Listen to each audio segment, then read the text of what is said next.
It's like, as a young girl, you play in boys league because at that time your dad couldn't find a girls league for you. Yeah. But right now, things has changed a little bit. So in the future, what do you want to see?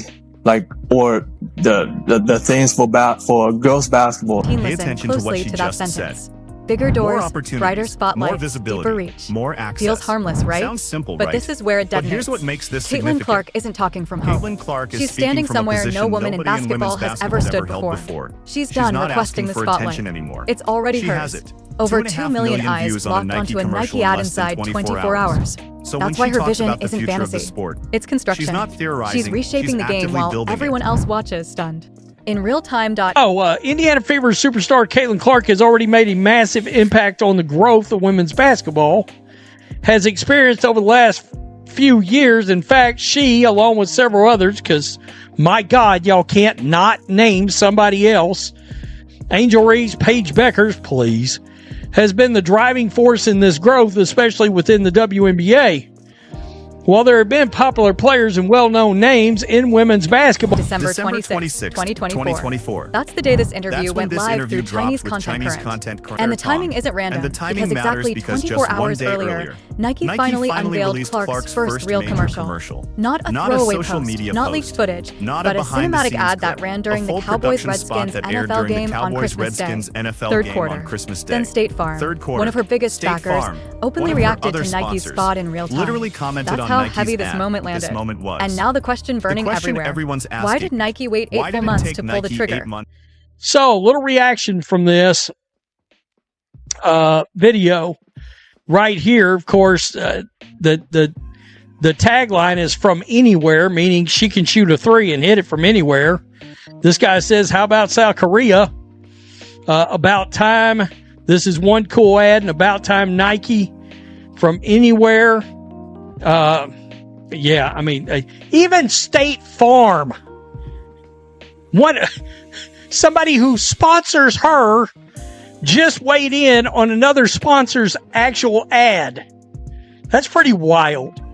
State Farm, especially 2.5 million views. And that's just only on Nike's main channel, not even counting the avalanche from sports networks, fan pages, and headline-driven news sites that amplified it everywhere. This ad could have debuted on draft night in April 2024. It could have arrived the moment she inked her deal.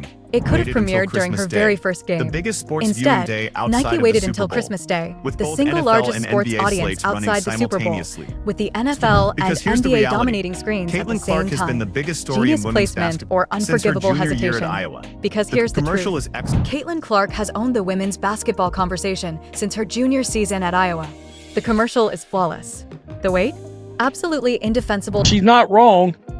It's influences young girls to get out there and play basketball and give them more opportunities to play basketball. Now, I don't know, is it hard to find opportunities to play basketball as a young girl? I know even here in rural East Texas, we had junior high and high school girls basketball, even in a very small school like I went to, which was like, we literally had 500 students, 800 students in the whole school. I can't remember now. My senior class had 32 people in it. But we had full team and we had some good... December 3rd, 58 now listen carefully to what she revealed in that interview, because it exposes how she truly understands her place in this moment. She's not obsessed with trophies or personal milestones. She's thinking about the 8-year-old girl in rural Iowa who dreams about basketball but never sees herself reflected on screen.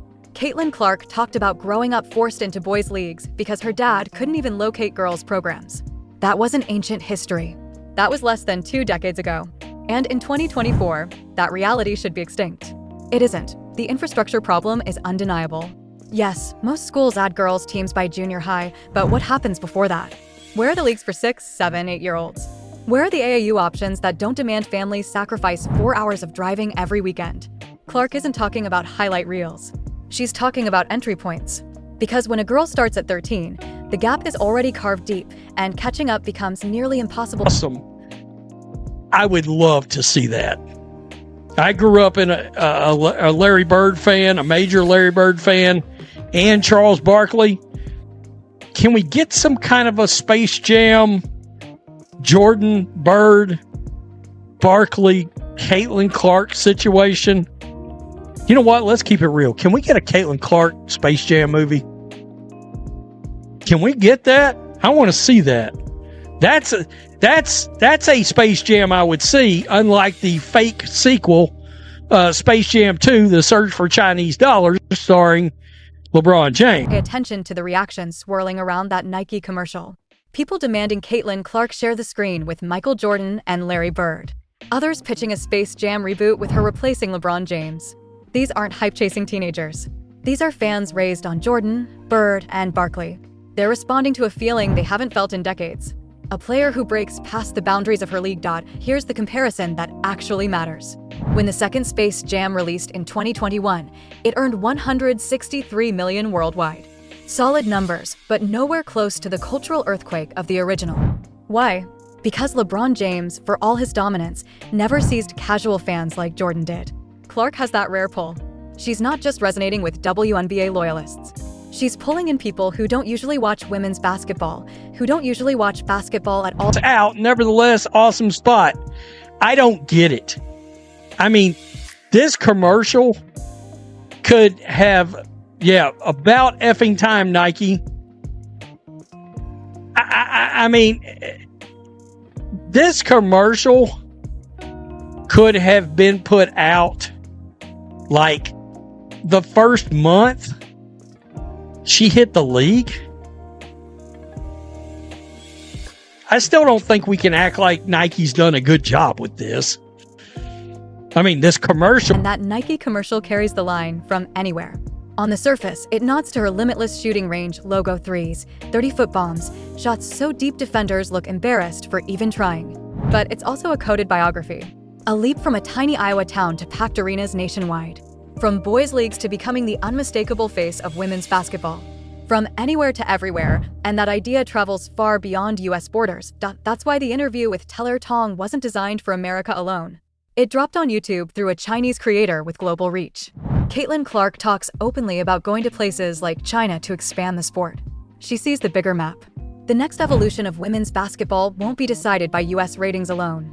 It will be forged by a worldwide audience watching together TV, and the more people can come and watch us and buy a ticket, or we can go to places like China or wherever it's at globally to help grow the game and allow people to see us play basketball, I think is a really important and powerful thing when you really get to see people you idolize up close.